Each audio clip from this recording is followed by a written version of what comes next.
Hello दोस्तों, welcome to our YouTube channel Gurukul अंजेगरी। So दोस्तों, ये ग्रुप थ्योरी का हमारा लेक्चर नंबर 4 है और लेक्चर नंबर इसके पहले जो 3 लेक्चर बन चुके हैं ग्रुप थ्योरी के, वो एक अलग चैप्टर था जिसमें हमने आपको बेसिक स्टडी ऑफ ग्रुप बताया। वो अलग चैप्टर था और ग्रुप का स्टार्टिंग था। और लेक्चर नंबर 4 में आपको एक नया चैप्टर मिलने वाला है ग्रुप थ्योरी का, जो कि क्या है, सब ग्रुप। और ये सब ग्रुप का लेक्चर नंबर 1 है और ग्रुप थ्योरी का लेक्चर नंबर 4 है। तो इसके पहले हमने क्या क्या पढ़ा, एक बार हम चर्चा कर लेते हैं। देखिए, इसके पहले हमने आपको ग्रुपॉइड बताया, सेमी ग्रुप बताया, मोनोइड बताया और ग्रुप की डिफिनीशन बताई। और उसके बाद सेकंड लेक्चर में हमने आपको कम्यूटेटिव ग्रुप बताया, फाइनाइट एंड इनफाइनाइट ग्रुप बताया, जनरल प्रॉपर्टी ऑफ ग्रुप बताई, कंपोजिशन टेबल कैसे निकालते हैं ये भी बताया, और इसके साथ साथ addition and multiplication modulo M बताया। और इस लेक्चर में आपको कई सारे इंपॉर्टेंट क्वेश्चन भी मिले। ठीक है, तो आज के इस वीडियो में हम सब ग्रुप के बारे में जानने वाले हैं। तो चलिए बिना देर किए हुए वीडियो को शुरू करते हैं। देखिए, सब ग्रुप क्या होता है। आपको हमने ग्रुप बताया कि ग्रुप क्या होता है। ग्रुप होने के लिए किसी चीज़ को किस किस प्रॉपर्टी का, मतलब कि कौन कौन सी चीज़ों का पालन करना पड़ता है। तो पहले चीज़ तो कोई सेट क्लोज्ड होना चाहिए और उस बाइनरी ऑपरेशन में वो क्या बोलते हैं उसको, आइडेंटिटी एग्जिस्ट करनी चाहिए और इनवर्स एग्जिस्ट करना चाहिए, एसोसिएटिव होना चाहिए, तब जाकर वो ग्रुप कहलाता है। तो अब उस ग्रुप में जो सेट होता है, यानी कि देखिए, ग्रुप को हम जी कामा बाइनरी से डिनोट करते थे, जी कामा बाइनरी से।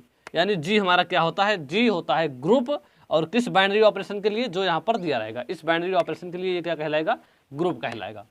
अब ये जो ग्रुप होता है ये तो एक सेट होता है। आप जानते हैं क्या होता है ग्रुप, क्या होता है, ये एक सेट होता है।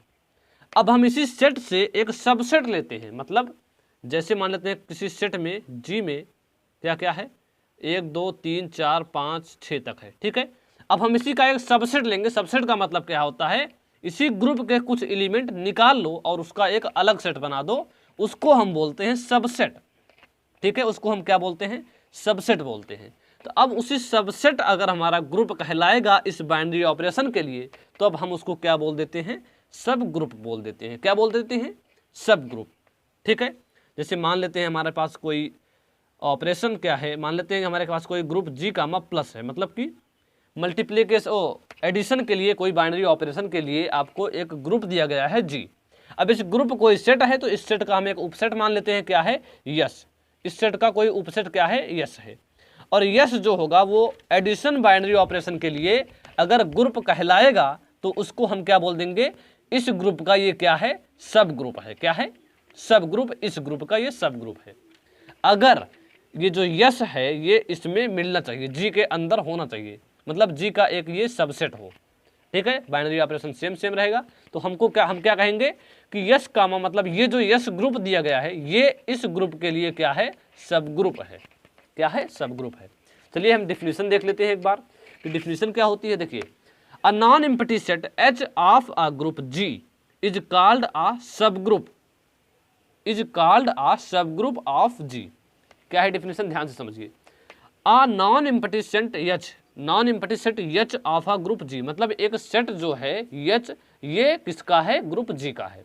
Is called a subgroup of G if, मतलब ये सब ग्रुप कहलाएगा जी का कब, जब ये दोनों कंडीशन का फॉलो करेगा। मतलब एच क्लोज्ड हो, H comma binary is also a group, मतलब ये एक आल्सो एक ग्रुप, ये भी एक ग्रुप हो और ये क्लोज्ड हो, तो ये क्या कहलाएगा, सब ग्रुप कहलाएगा।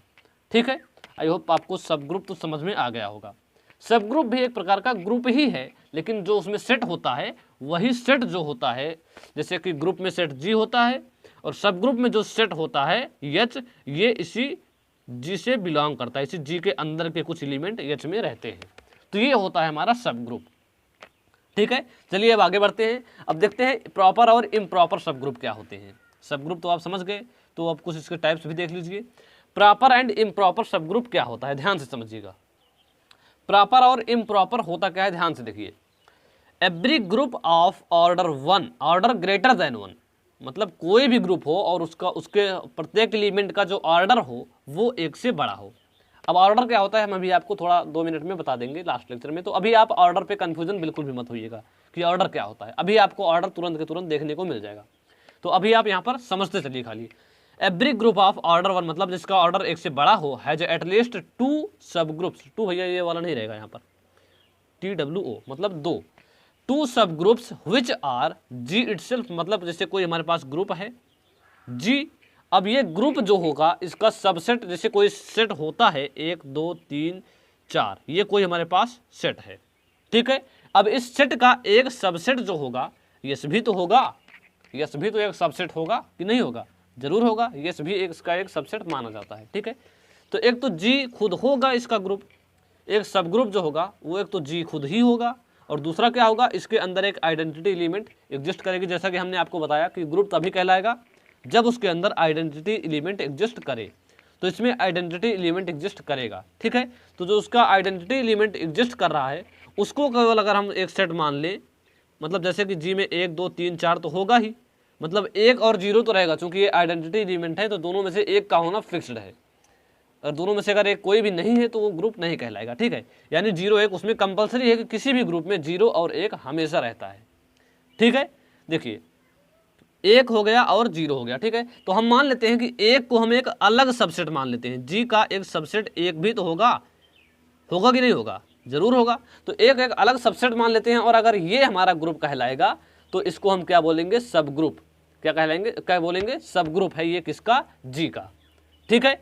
तो बोल क्या रहा है कि अगर जी, पहला तो जी खुद होगा सब ग्रुप, और दूसरा एक आइडेंटिटी एलिमेंट का सेट जो होगा ये सब ग्रुप होगा, तो इन दोनों हम सब ग्रुप को क्या बोलते हैं, प्रॉपर सब ग्रुप बोलते हैं। क्या बोलते हैं, प्रॉपर सब ग्रुप बोलते हैं।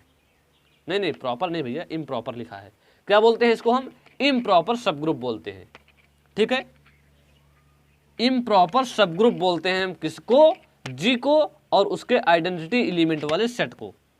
बाकी इसके अलावा जो भी सब ग्रुप बनेंगे उसको हम प्रॉपर सब ग्रुप बोलते हैं, ठीक है। और इम्प्रॉपर को एक चीज़ और बोला जाता है, ट्राइबल। क्या बोला जाता है, ट्राइबल। आप लोग ध्यान रखेंगे कि आपसे ट्राइबल और नॉन ट्राइबल भी पूछ सकता है। तो इम्प्रॉपर को ट्राइबल बोलते हैं और नॉन ट्राइबल को हम प्रॉपर बोलते हैं, ठीक है। तो आई होप आपको प्रॉपर और इम्प्रॉपर समझ में आ गया होगा। चलिए आगे बढ़ते हैं और कुछ सब ग्रुप पर कुछ थ्योरम्स हैं, चलिए उसको समझ लेते हैं। देखिए हमने यहाँ पर सब ग्रुप के कुछ इंपॉर्टेंट एग्जाम्पल लिखे हैं, थोड़ा आप लोग इस पर भी ध्यान दे लेंगे। क्या है कि the group 0,4 is a subgroup of Z comma addition of modulo 8, addition modulo 8, ठीक है। ये मतलब इस ग्रुप का ये एक सब ग्रुप कहलाता है, चाहे आप चेक भी कर सकते हैं, ठीक है। इसके अलावा क्यू कामा एक्स, क्यू क्या है, रैशनल नंबर है, set of the rational number. Q comma into यानी कि binary operation of multiplication is a subgroup of R comma multiplication, ठीक है। तो ये 3-4 एग्जांपल आप लोग ध्यान रखेंगे, याद कर लेंगे, आपसे पूछ भी सकता है ऑब्जेक्टिव क्वेश्चन में, ठीक है। तो चलिए अब इंपॉर्टेंट थ्योरम्स के बारे में हम बात करते हैं।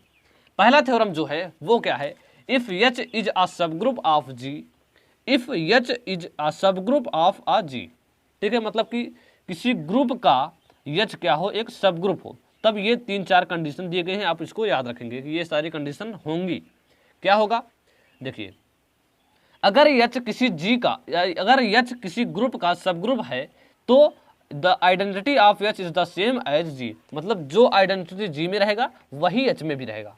अगर इसमें 1 है आइडेंटिटी तो इसमें भी 1 होगा, अगर इसमें 0 है तो इसमें भी 0 होगा। कहने का मतलब ये है कि अगर ये इसका सब ग्रुप है तो इसका आइडेंटिटी और इसका आइडेंटिटी सेम होगा। इसके अलावा जैसे कि the inverse of an element in H is same as in G, मतलब क्या हुआ कि इसमें जो एलिमेंट मान लेते हैं, इसमें कोई एलिमेंट 2 है और 2 का इनवर्स क्या होगा, इसमें 1/2 होगा। मल्टीप्लिकेशन का इनवर्स क्या होगा, 1/2 होगा। इसमें जो अगर 2 होगा उसका भी इनवर्स क्या होगा, 1/2 ही होगा। कहने का मतलब ये है, ठीक है। मतलब जो इनवर्स इसका इसमें होगा वही इनवर्स इसका इसमें होगा, किसी भी एलिमेंट के लिए, किसी भी एलिमेंट का इनवर्स जो एच में रहेगा वही जी में भी रहेगा। दूसरा कहने का मतलब यही हुआ। The order of any element of H is the same as in G, मतलब किसी एलिमेंट का जो ऑर्डर होगा वो जो एच में रहेगा वही जी में भी रहेगा। मतलब अगर मान लेते हैं कोई एलिमेंट -1 है तो इसका ऑर्डर जो होता है वो कितना होता है, इसका ऑर्डर 2 होता है। तो -1 का ऑर्डर 2 जो होगा एच में भी यही 2 ही होगा और जी में भी 2 ही होगा।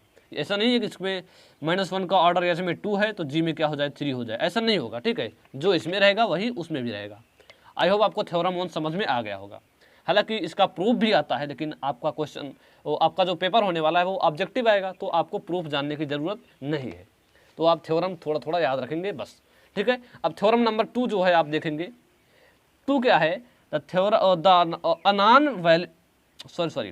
a non-wide subset H of a group G is a subgroup, मतलब कि नॉन वाइड का मतलब होता है नॉन एम्प्टी, ठीक है, नॉन वाइड का मतलब नॉन एम्प्टी होता है। अ non empty subset H of a group, मतलब किसी ग्रुप का सबसेट हो H, तो ये सब ग्रुप कब कहलाएगा, इसकी कंडीशन यहाँ पर दी गई है। तो ये सब ग्रुप तब कहलाएगा जब इसमें उपस्थित कोई एलिमेंट ए का कुछ इस तरीके से संबंध हो। कैसा संबंध हो, ए और बी का कुछ इस तरीके से संबंध हो। कैसे, मान लेते हैं ए और बी एच में बिलोंग कर रहे हो, ए और बी एच में बिलोंग कर रहे हो, और ए बी का इनवर्स जो हो ये भी एच से बिलोंग कर रहा हो, तो ये हमारा क्या कहलाएगा, सबसेट कहलाएगा जी का, मतलब जी का सबसेट एच, जी का सब ग्रुप कहलाएगा एच, ठीक है।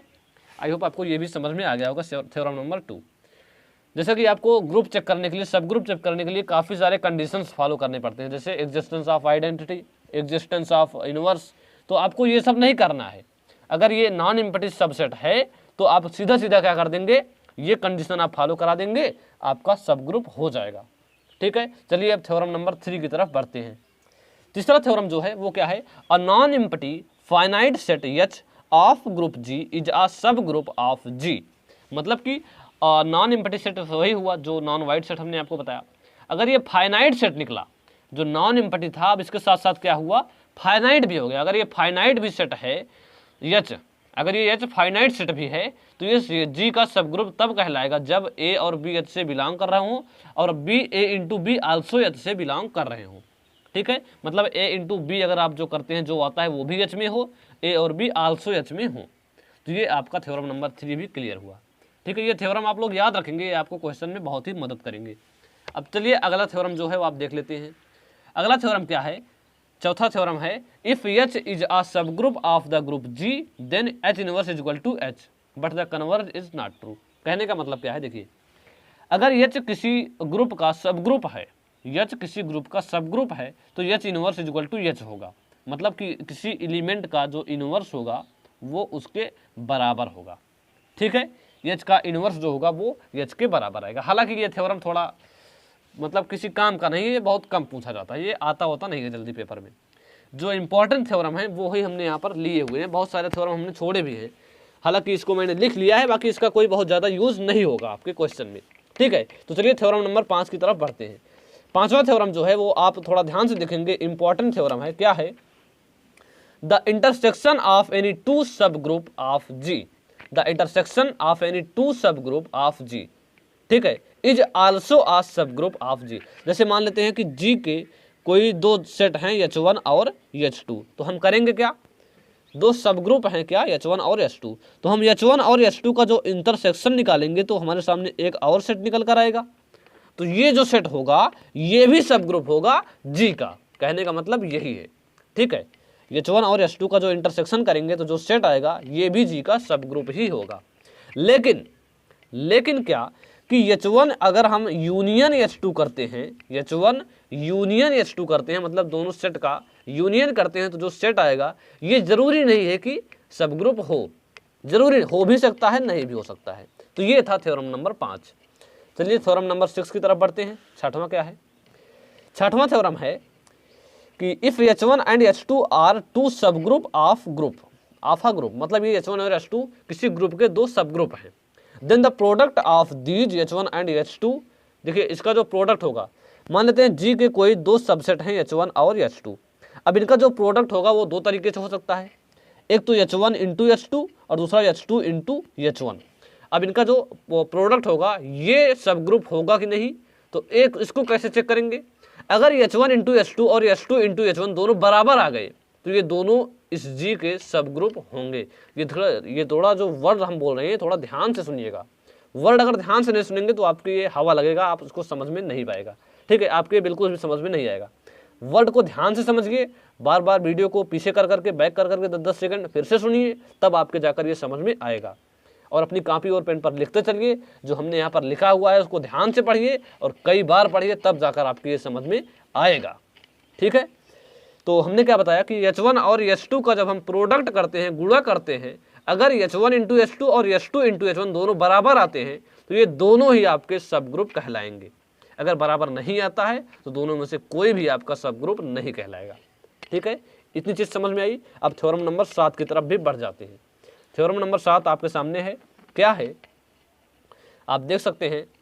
हमारा भी गला बैठ गया आपको बताते बताते, ठीक है, पढ़ते पढ़ते, इसलिए हमने इसको पहले से लिख रखा है। अगर हम अब आपके सामने लिखते ना तो फिर भैया 2-3 घंटे का वीडियो बन जाता। तो आपके सामने हम लिखने वाले नहीं हैं, हमने पहले से इसको लिख कर रखा हुआ था। थ्योरम नंबर 7 क्या है, H1 and H2 are a subgroup of an abelian group G. देखिए जो ग्रुप हम जिस ग्रुप से सब ग्रुप मानते थे, अब वो ग्रुप ही एबेलियन ग्रुप हो गया। क्या हो गया, एबेलियन ग्रुप। एबेलियन ग्रुप का मतलब एक कंडीशन बढ़ जाती है और वो कम्यूटेटिव भी होने लगता है। कोई ग्रुप एबेलियन ग्रुप कब कहलाएगा, जब वो ग्रुप की प्रॉपर्टी के साथ साथ कम्यूटेटिव प्रॉपर्टी का भी पालन करे, तो वो हमारा एबेलियन ग्रुप या फिर कम्यूटेटिव ग्रुप कहलाता है।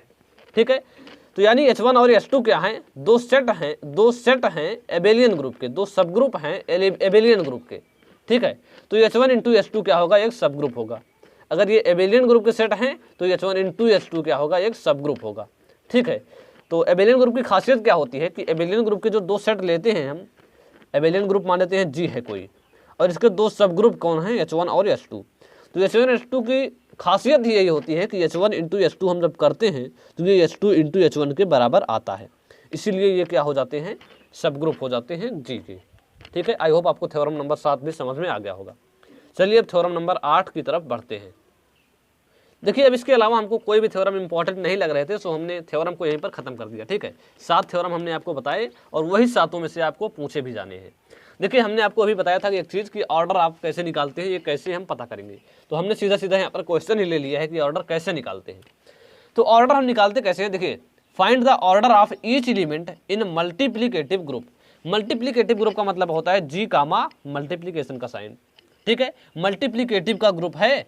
ठीक है, और इसमें हमको प्रत्येक एलिमेंट का ऑर्डर निकालना है। तो 1 का ऑर्डर क्या होगा, ऑर्डर कैसे निकालते हैं, पहले तो एक तरीका समझ लीजिए कि जो हमको बाइनरी ऑपरेशन दिया रहेगा उसी बाइनरी ऑपरेशन को हम इसके बीच में ऐसे लगाते जाएंगे तब तक जब तक कि आइडेंटिटी एलिमेंट हमको ना मिल जाए। क्या ना मिल जाए, आइडेंटिटी एलिमेंट हमको जब तक मिल ना जाए तब तक हम इसको ऐसे लगाते जाते हैं। ठीक है, अब देखिए यहाँ पर मल्टीप्लीकेशन का साइन है, तो हम 1 के साथ मल्टीप्लीकेशन करते जाएंगे। कितना हुआ, 1 आ गया, आइडेंटिटी आ गई कि नहीं, यानी इसका ऑर्डर क्या होगा, इसका ऑर्डर 1 हो जाएगा। क्या हो जाएगा, इसका ऑर्डर 1 हो जाएगा। तो आपको एक चीज समझ में आया नहीं होगा, चलिए हम अब -i का भी लेकर देख लेते हैं। अब देखिए -i का आप लोग जानते होंगे कि i की पावर 4 का जो वैल्यू होती है वो होती है 1। i की पावर 4 की वैल्यू 1 होती है, यानी हम इसकी जगह पे अगर i की पावर 4 ले आएँ तो हमारा काम बन जाएगा। अब कितनी बार गुणा करने पर i की पावर 4 आता है, तो वही हमारा ऑर्डर हो जाएगा। देखिए -i है, फिर से -i से गुणा करेंगे तो क्या हो जाएगा, i स्क्वायर होगा, फिर से -i से गुणा करेंगे तो क्या हो जाएगा, -i का क्यूब होगा, फिर से -i से गुणा करेंगे तो क्या हो जाएगा, i की पावर 4 आ जाएगा। क्या आ जाएगा, i की पावर 4 आ जाएगा। तो कितनी बार गुणा किए, 1 2 3 4, यानी इसका ऑर्डर क्या हो गया, 4 हो गया। 1 का ऑर्डर क्या हुआ, चूंकि ये स्वयं आइडेंटिटी एलिमेंट है तो इसका ऑर्डर 1 होता है। आप एक चीज हमेशा दिमाग में बैठा लीजिए कि किसी भी आइडेंटिटी एलिमेंट का ऑर्डर हमेशा 1 होता है। ठीक है, और यहाँ पर -i था तो इसका क्योंकि इसकी वैल्यू 1 होती है, यानी आइडेंटिटी एलिमेंट हम जब इसका 4 बार गुणा करेंगे तब आएगा, यानी इसका ऑर्डर 4 हो जाएगा। ठीक है, इसी के साथ एक और एग्जांपल ले लेते हैं ऑर्डर पर। देखिए दूसरा क्वेश्चन हमने लिया है order of each element in multiplicative modulo 8। यहाँ पर हमने मॉडुलो 8 लिया है, तो हम पहले 1 का, तो चूंकि ये आइडेंटिटी एलिमेंट है तो इसका ऑर्डर 1 ही हो जाएगा। ठीक है, तो हम 3 का देख लेते हैं, 3 का क्या होगा। 3 के साथ हम यही ऑपरेशन लगाते जाएंगे तब तक जब तक कि 1 ना आ जाए। चलिए लगाते हैं, 3 मल्टीप्लीकेशन मॉडुलो 8, फिर 3 करेंगे, देखिए कितना आता है, देख लेते हैं कितना आता है। तो देखिए 3 3 जा 9 होगा और 8 से डिवाइड करेंगे तो रिमाइंडर कितना आ जाएगा, 1 आएगा। अगर आपने मल्टीप्लिकेटिव और एडिशन मॉडुलो हमसे नहीं पढ़ा है तो प्लेलिस्ट का लिंक डिस्क्रिप्शन में है, आप वहां से जाकर वो वाला वीडियो देख लीजिए जिसमें हमने आपको बताया है ग्रुप थ्योरी में multiplication and addition modulo m। आप वो वाला वीडियो देखेंगे तो आप ये पूरा समझ में आ जाएगा। वीडियो ज़्यादा बड़ा नहीं है, आप जाकर तुरंत के तुरंत देख सकते हैं। ठीक है, तो ये हो गया 3 इंटू इसकी वैल्यू 1 आएगी, यानी आइडेंटिटी एलिमेंट आ गया कितनी बार पे, एक बार पे, तो इसका ऑर्डर क्या हो जाएगा, एक हो जाएगा। क्या हो जाएगा, एक हो जाएगा। ठीक है, तो आई होप आपको ऑर्डर निकालना तो समझ में आ गया होगा। तो चलिए इसी के साथ आज के इस लेक्चर को समाप्त करते हैं, तो मिलेंगे नेक्स्ट क्लास में। और आपको हम बता दें कि ये सब ग्रुप वाला चैप्टर आपका आज यहाँ पर खत्म हो गया। ठीक है, और इसके बाद जो अगला चैप्टर है वो है आपका cyclic group and permutation group. तो नेक्स्ट लेक्चर में आपको हम साइक्लिक ग्रुप और परमुटेशन ग्रुप शुरू करेंगे। अब ग्रुप थ्योरी भी आपका खत्म होने ही वाली है, ज़्यादा चैप्टर नहीं बचे हैं। चलिए मिलते हैं नेक्स्ट क्लास में, तब तक के लिए जय हिंद, वंदे मातरम।